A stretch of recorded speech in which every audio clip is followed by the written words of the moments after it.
Sådan her laver du din egen udgave af Retrokassen med logo på.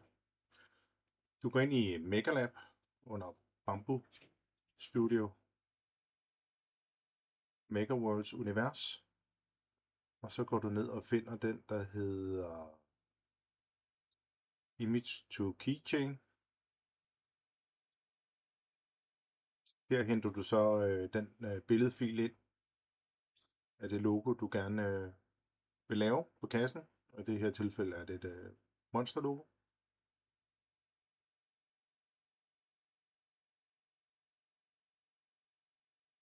Så går du ind og fjerner baggrunden.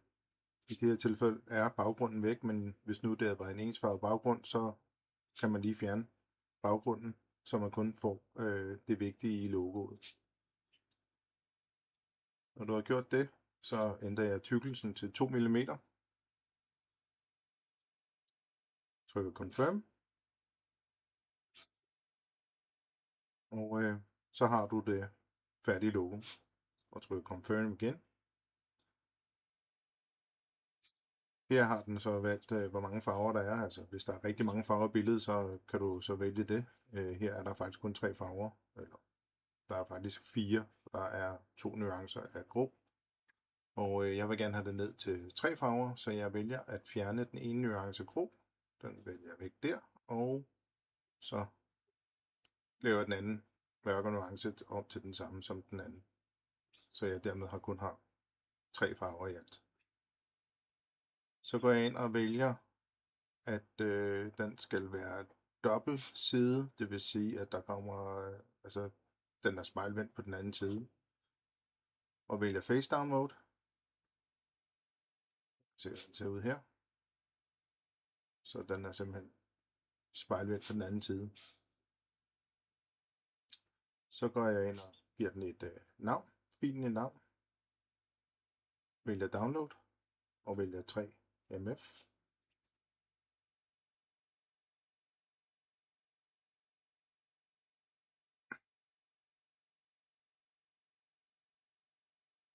Så går jeg ind og på jeg laver kassen og vælger Deluxe Light Retrokassen og downloader den til Bamboo Studio.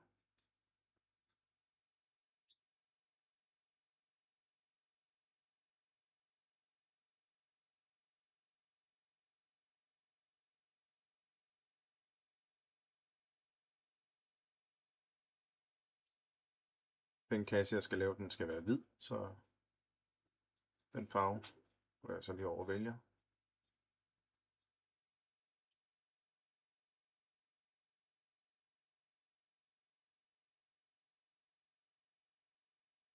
Jeg vælger så at lave en ekstra plade, hvor jeg kan importere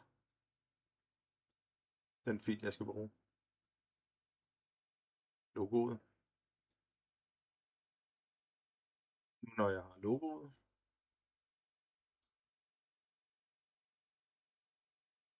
så tilpasser jeg lige farverne.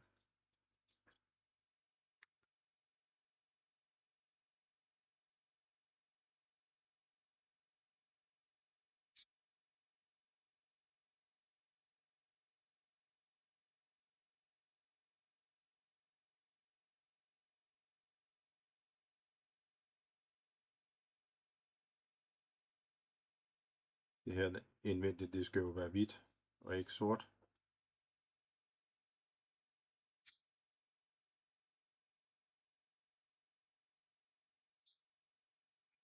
Stregerne udenom skal være sorte.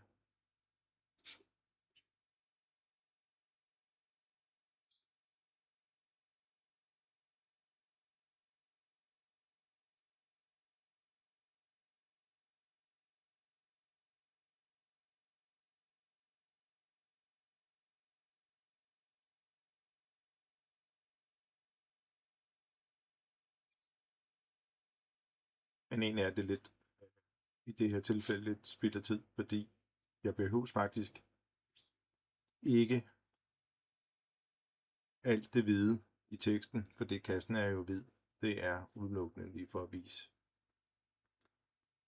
hvordan det måske skal gøres, hvis nu kassen havde været en anden farve, rød for eksempel. Så derfor fjerner jeg jo faktisk alle de hvide. Det kan jeg lige så godt slippe fra.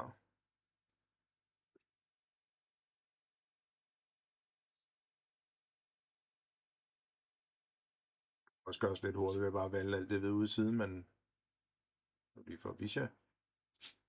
Og nu har jeg faktisk et logo, der er 2 farver, grå og sort. Og så vil jeg så lige at merge de dele, der er den samme farve, så der ikke er så mange elementer i filen. Det er jo forskelligt fra, hvor kompliceret de forskellige logoer, man skal bruge, er. Så et Carlsberg-logo, hvor der er nærmest bare en farve, vil jo ikke være så omstændigt som det her. Men det er lige for at give jer en idé om det.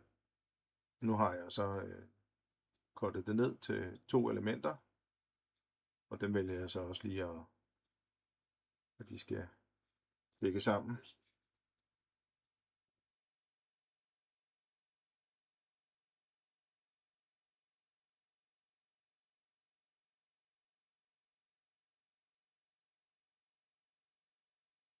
Så sørger jeg lige for, at kassen er centreret.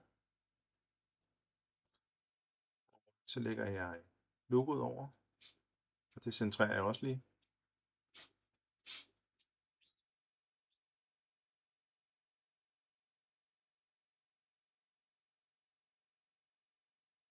Så trækker jeg logoet frem. Nu skal vi have tilpasset størrelsen. Jeg vælger lige at rotere logoet.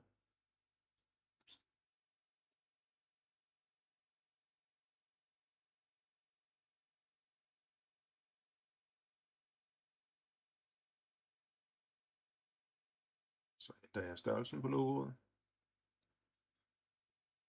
så det passer inden for området af kassen.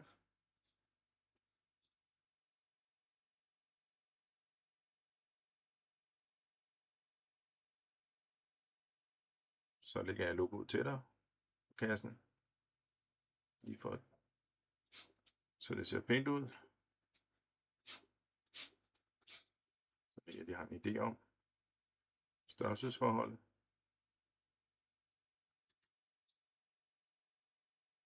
Så merger jeg kassen og logoet.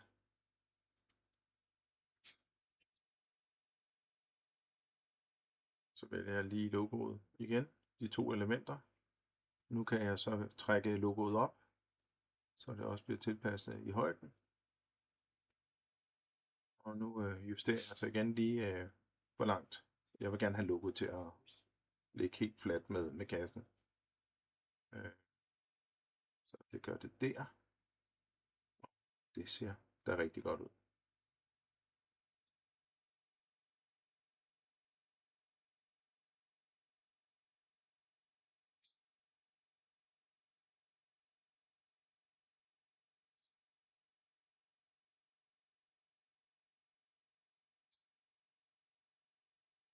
Jeg skal også have logo på den anden side, så jeg markerer lige logoet igen. De 2 elementer der. Og, så trykker jeg på keyboardet, Ctrl C, Ctrl V, og har så lavet et nyt sæt, som jeg så centrerer. Og det roterer jeg så lige rundt 180 grader. Sådan der. Så teksten er klar til over den anden side. Så centrerer jeg lige logoet igen. Lige overtrykker på de 2. Så jeg er sikker på, at det er midten, inden jeg trækker det frem.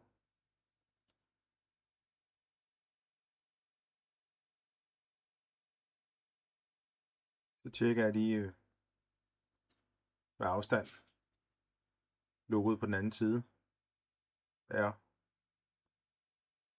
og laver sådan tilsvarende afstand på logoet fra midten. Og det er jo så i minus i det her tilfælde, for det er modsat side. Så det logoet sidder præcis ens på begge sider. Og det er sådan set det. Så er kassen færdig, og den er der blevet meget pæn. Så sådan gør du, og nu kan vi lige hurtigt rendere kassen, og der er det resultat. Velbekomme.